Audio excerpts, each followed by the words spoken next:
अस्सलाम वालेकुम एवरीवन। तो अब हम करने लगे हैं बाकी लेरिंग्स की एनाटमी की चीज़ें। ये मैं इस पे थोड़ा सा टाइम इसकी वजह से लगा रही हूँ क्योंकि आपको जब आगे बहुत सारी पैथोलॉजीज हम पढ़ेंगे और हम बहुत सारे नाम लेंगे, तो अगर वो नाम ही नहीं आते होंगे तो you will not be able to look upon के एक्चुअली प्रॉब्लम क्या जा रही है। ठीक है, इसको ध्यान से एक दफ़ा देख लें। अच्छा, अब हम बात करते हैं जॉइंट्स की जो लेरिंग्स में प्रेजेंट है। तो दो तरह के जॉइंट्स हैं, मतलब दो जॉइंट्स बन रहे हैं। एक ये आपका एरेटिनॉइड कार्टिलेज बना रहे joint with this lamina of cricoid cartilage. ठीक है, इन दोनों के दरमियान में जो जॉइंट होता है वो साइनोवियल जॉइंट है। अब आप अगर देखें तो यहाँ पर साइनोवियल जॉइंट बनना बहुत अनकॉमन सी बात लगती है, बिकॉज साइनोवियल जॉइंट तो आपको देखिए हर तरफ मूवमेंट करता है, उसमें तो रोटेटरी और ग्लाइडिंग और हर तरह की मूवमेंट्स होती हैं। तो येस, हमारा ये भी मूवमेंट करता है। जाहिर है हम बोल रहे हैं, हमारे वोकल कॉर्ड्स बार बार मूव कर रहे होते हैं और वो मूवमेंट इस एरेटिनॉइड की मूवमेंट की वजह से होती है। किस तरह से? ये जो वोकल प्रोसेसेस है ना एरेटिनॉइड के, जो आगे नजर आ रहे हैं आपको, ये छोटे छोटे से दो, इनसे वोकल कॉर्ड्स निकल के आ रहे होते हैं। मतलब वोकल कॉर्ड यहाँ पर एक तरफ बेसिकली जो वो मेम्ब्रेन है ना जो वोकल कॉर्ड बनाती है उसे क्रीको वोकल मेम्ब्रेन कहते हैं। तो वो मेम्ब्रेन एक यहाँ पर अटैच होगी इन दोनों से, एक इस साइड पे एक इस साइड पे, और एंटीरियरली आगे की तरफ वो आएगी क्योंकि ये तो पोस्टीरियर है ना। तो एंटीरियरली जब वो आती है तो वो हमारे थायराइड कार्टिलेज से अटैच होती है। आप इस डायग्राम में देखें, ये उन्होंने साइड व्यू दिखाया हुआ है। This is your lamina of cricoid cartilage और ये क्रीकोइड कार्टिलेज पीछे जा रहा है। ठीक है, साइड व्यू है ये आपके एरेटिनॉइड्स लगे हुए हैं और ये है आपका वोकल प्रोसेस ऑफ एरेटिनॉइड, आगे जो छोटा सा है। ठीक है, अभी वोकल प्रोसेस ऑफ एरेटिनॉइड से वोकल कॉर्ड निकल रहे हैं जो सीधा आगे जा रहा है और थायराइड कार्टिलेज की जो बैक वॉल है, थायराइड कार्टिलेज का जो पोस्टीरियर पोर्शन है उससे अटैच हो रहा है। ठीक है, अब आप एक बात याद रखना है कि यहाँ पर हमारे पास यानी दो वोकल कॉर्ड्स अटैच्ड हैं। ठीक है, मैं आपको ऊपर से जो व्यू है वो दिखाती हूँ। और ये जो पीछे ये मस्कुलर प्रोसेस होता है, मस्कुलर प्रोसेस से मसल्स अटैच है। जब वो इसको पीछे की तरफ से खींचते हैं तो ये आगे से घूमता है। एक सेकेंड, अब ये डायग्राम आप ज़रा देखिएगा, ये देखें आप। ठीक है, अब इस डायग्राम में इन्होंने ये वोकल कॉर्ड्स अटैच किए हुए विद दिस वोकल प्रोसेसेस और ये एंटीरियरली अब सुपीरियर व्यू है, ये ऊपर से देखा गया है। ठीक है, जैसे आप एक लेरिंगोस्कोप से देखें तो ये इन्होंने वोकल कॉर्ड्स अटैच किए with this anteriorly on to thyroid cartilage. ये पीछे आपका जो पीछे वाला प्रोसेस है ये मस्कुलर प्रोसेस है। अब मस्कुलर प्रोसेस से मसल्स इसको खींचते हैं ना तो ये डिफरेंट डायरेक्शंस में घूमता है। ठीक है, इसकी घूमने की जो वो सारी मूवमेंट्स है वो मैं आपको ना नेटर्स की डायग्राम से जब मसल्स पढ़ाऊंगी तो मैं आपको एक्सप्लेन कर दूंगी, क्योंकि इस तरह तो आपको समझ नहीं आएगी। बस आपने याद रखनी है कि इट इज़ मूवेबल।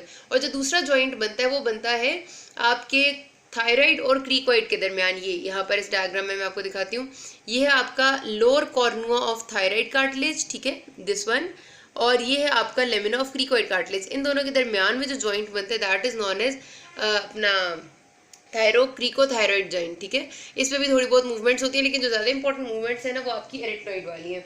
अच्छा, इसके बाद अब हम कर लेते हैं ज़रा मेम्ब्रेन्स ऑफ फ्लेरिंग्स। ओके, जो मेम्ब्रेन्स और लिगामेंट्स ऑफ लेरिंग्स हैं उन्हें हम दो में डिवाइड करते हैं। एक्सट्रिंसिक वो होते हैं जो कि आपके लेरिंग्स के बाहर किसी चीज़ से अटैच हैं। फॉर एग्जांपल लेरिंग्स के बाहर से मुराद है कि लेरिंजियल कैविटी के बाहर। अब हायोइड बोन जो है अगर उससे कोई चीज़ अटैच है या ट्रेकिया से अटैच है तो वो हमारे पास एक्सट्रिंसिक कंसिडर होगी। और अगर कोई चीज़ हायोइड बोन या ट्रेकिया से नहीं अटैच और अंदर अंदर चीज़ों से अटैच है यानी थायराइड, क्रीकॉइड या किसी और से, तो वो इंट्रिंसिक कंसिडर होगी। ठीक है, तो एक्सट्रिंसिक मेम्ब्रेन्स ऑफ लेरिंग्स सिर्फ तीन ही है। पहली आपको इतनी बड़ी नजर आ रही है जो थायराइड और हायोइड बोन को कनेक्ट कर रही है, दिस इज द थायरोहायोइड मेम्ब्रेन। ठीक है, इसी का सेंट्रल पोर्शन मिड लाइन में पोर्शन थिक हुआ होता है तो थायरोहायोइड लिगामेंट बन जाता है। ठीक है, अच्छा, उसके बाद जो नीचे है जहाँ पर क्रीकॉइड कार्टिलेज खत्म हो रहा है वहाँ पर और ट्रेकिया के फर्स्ट रिंग के दरमियान में ये जो आपको नजर आ रही है दिस इज द क्रीकोट्रेकियल मेम्ब्रेन। ठीक है, और जो तीसरा है वो आपका वही हायो एपिग्लॉटिक लिगामेंट है जो एपिग्लॉटिस को हायोइड बोन से कनेक्ट करता है। साइड व्यू में आप यहाँ से देख लें, आपको ये नजर आ रहा है this is your cartilage side view में। ठीक है, एपिग्लॉटिस है ये आपका, ये जो आपको ऐसे टेढ़ा सा नजर आ रहा है, और ये आपका हायोइड बोन का कट सेक्शन है, मतलब काटी हुई है दरमियान से।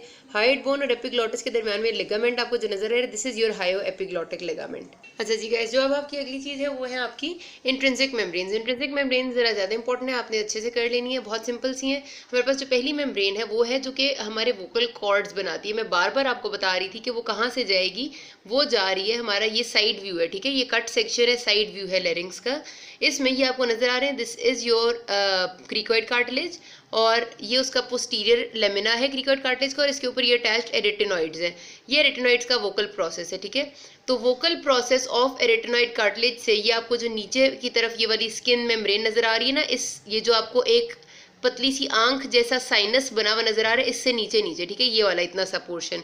Hopefully you are getting my point कि एक ही आपको पतली सी बीच में स्लिट सी नजर आ रही है, स्लिट एक पतली सी, उससे नीचे नीचे जो स्किन कलर की मेम्ब्रेन है जो कि एरिटेनॉइड कार्टिलेज के फोकल प्रोसेस से शुरू हो रही है और आगे की तरफ आ रही है, और आगे ये नीचे थोड़ा सा क्रीकोइड से अटैच है और ऊपर जाहिर है थायराइड कार्टिलेज है उससे अटैच है।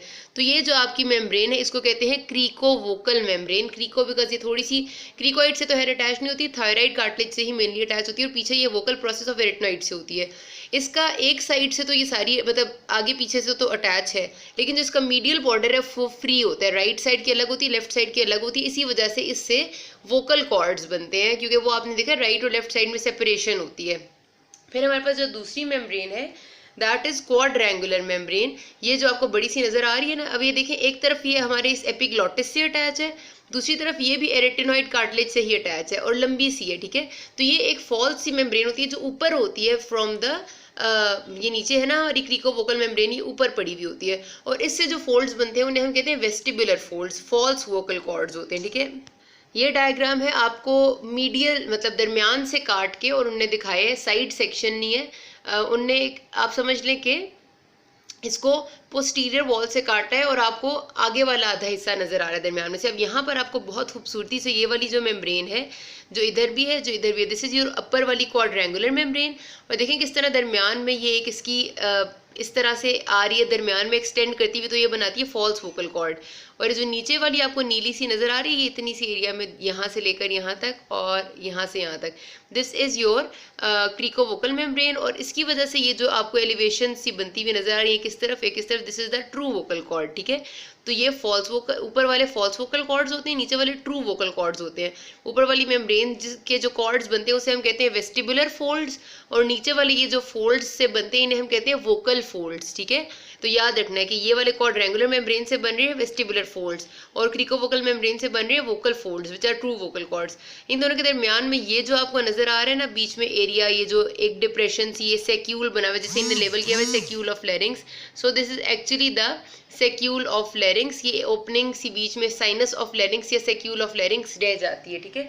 अच्छा, अगली हमारे पास जो इंट्रिंसिक मेम्ब्रेन है वो है क्रीकोथायरॉइड लिगामेंट, ठीक है जी।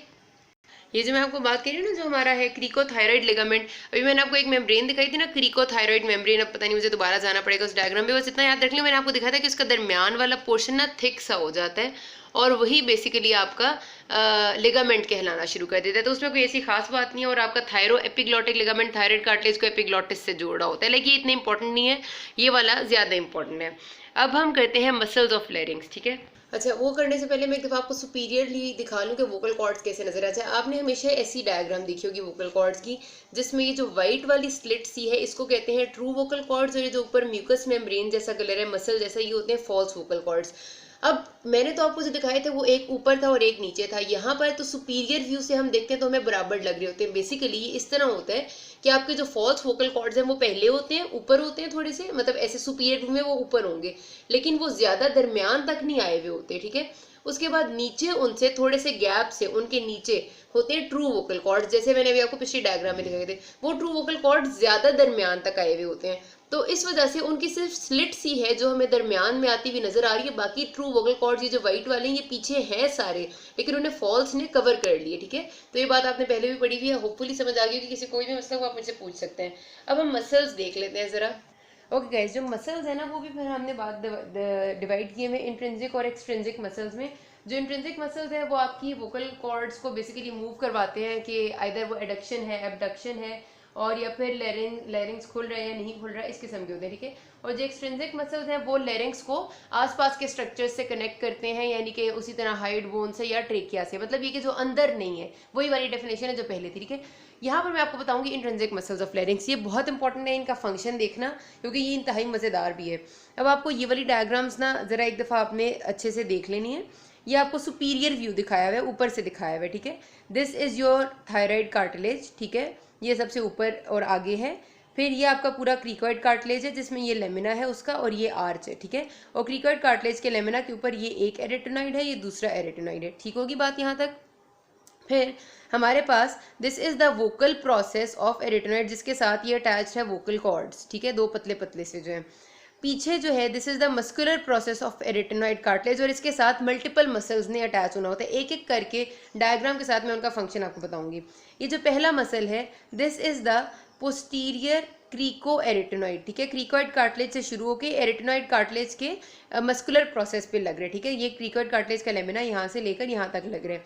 अब it is the only abductor, ठीक है, जिसने वोकल कॉर्ड्स को दूर करवाना है। अब हम बात करें वोकल कॉर्ड्स के पे क्या होगा, तो वोकल कॉर्ड्स को जो एबडक्टर करवाएगा, दूर करवाएगा, वही सिर्फ ये मसल है। किस तरह से कि हमारे पास पहले इसकी आप नॉर्मल पोजीशन देखें, इस डायग्राम में आप देखें this is the normal position of vocal cords है, जो कि कुछ भी मसल एक्ट नहीं कर रहा तो है, जिसमें उसके वोकल प्रोसेसेस यहाँ पर हैं और मस्कुलर प्रोसेसेस यहाँ पर हैं, ठीक है। ये वाली बात समझ आ गई ना, this is the muscular and this is the vocal process, और ये आपकी वोकल कॉर्ड है। अब हमारे पास ये वाला जो मैं मसल बात कर रही हूँ पहला, ये वाला मसल है, ठीक है, क्रीको एरिटेनॉइड, पोस्टीरियर क्रीको एरिटेनॉइड, यहाँ से लेकर यहाँ तक। अब क्या हुआ कि मेरे पास ये जो मसल है इसने अंदर की तरफ खींचा खुद को, ऐसे हुआ।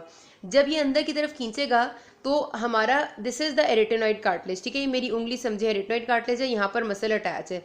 मसल ने यूं करके इस डायरेक्शन में पुल किया तो एरिटेनॉइड कार्टिलेज मूवेबल था, वो एकदम ऐसे मूव हो गया। जैसे इनमें इस डायग्राम में इन्हें दिखाया हुआ है कि एरिटेनॉइड कार्टिलेज पहले नॉर्मल पोजीशन में यूं था, जब पीछे से मसल ने खींचा तो वो यूं रोटेट हो गया। जब यूं रोटेट हुआ तो उसका वोकल प्रोसेस तो बाहर की तरफ चला गया, जैसे एरोज भी शो कर रहे हैं, तो this is the abduction, simple, ठीक है, hopefully you got it. Then is the adductor, adduction. Adduction में हमारे पास जो पहला मसल है, दो तीन मसल्स करवाते हैं, वो है लैटरल क्रीको एरिटेनॉइड, लैटरल साइड पे लगा हुआ है क्रीकोइड कार्टिलेज की आर्च से लेकर मस्कुलर प्रोसेस ऑफ एरिटेनॉइड तक, ठीक है। अब ये वाला मसल क्या करता है, जब फिर से वही बात, यहाँ पर हम आते हैं, नॉर्मल पोजीशन ऐसी थी, ठीक है, this is the normal position. अब क्या हुआ कि मेरे पास एक मसल है जो यहाँ पर लगा हुआ है, और उसने क्या किया, नॉर्मल ऐसे था, उसने इस तरफ से इसको मजीद खींच दिया, तो ये यूं हो गया एरिटेनॉइड कार्टिलेज। अब जब एरिटेनॉइड कार्टिलेज देख लें यहाँ पर आप कि नॉर्मल पोजीशन में इधर था, मजीद अंदर की तरफ टर्न किया जैसे एरो ने शो किया हुआ है, तो बिल्कुल एडक्शन होगी, तो दिस इज द एडक्टर, ठीक है। और हमारे पास फिर एक और मसल होता है ट्रांसवर्स और ऑब्लिक एरिटेनॉइड्स, दो मसल्स होते हैं, सिर्फ डायरेक्शन का डिफरेंस होता है, दोनों एरिटेनॉइड्स को कनेक्ट कर रहे हैं। तो दोनों एरिटेनॉइड्स जब आपस में इस जगह से खुद को खींच लेते हैं तो फिर से वही बात है कि उनका वोकल प्रोसेस सामने आके एडक्शन करा देते हैं, ठीक है। तो इसमें सिर्फ और सिर्फ ये कि चीज़ जब भी पीछे से आपको उस डायरेक्शन में खींचेगी तो यूँ मूव कर जाएगा, और जब भी चीज़ पीछे से आपको इस डायरेक्शन में खींचेगी यानी और ऐसे करेगी तो ये एडक्शन हो जाएगी। तो सिंपल इतनी सी बात है। तो एक एबडक्टर है और दो एडक्टर्स हैं हमारे पास वोकल प्रोसेसेस के। फिर एक भी ऐसा भी है जो वोकल प्रोसेसेस को टेंस कर देते हैं, उसे हम टेंसर कहते हैं। वो इस डायग्राम में दिखाया हुआ है, क्रीकोथायरॉइड मसल होता है वो। ये आप देख लें, साइड व्यू दिखाया है उन्होंने, क्रीकोइड कार्टिलेज से लेकर थायराइड कार्टिलेज पे ये दो मसल्स हैं, क्रीकोथायरॉइड मसल्स हैं, ठीक है। नॉर्मल पोजीशन ये है जो इन्होंने मेन बनाई हुई है। उन्होंने कहा कि जब ये दो मसल्स नीचे डाउनवर्ड एरोज शो करें कि नीचे की तरफ खींचेंगे तो जो आपका ये थायराइड कार्टिलेज है ये अपनी ओरिजिनल पोजीशन से थोड़ा सा ऐसे करके हो जाएगा डिस्प्लेस, जैसे ये डॉटेड एरोज बनाए हुए हैं उन्होंने, ठीक है। नॉर्मल ऐसे पड़ा हुआ है, ऐसे हो जाएगा, तो ऐसे करने से वोकल कॉर्ड्स टेंस हो जाएंगे, तो this is called as tensor.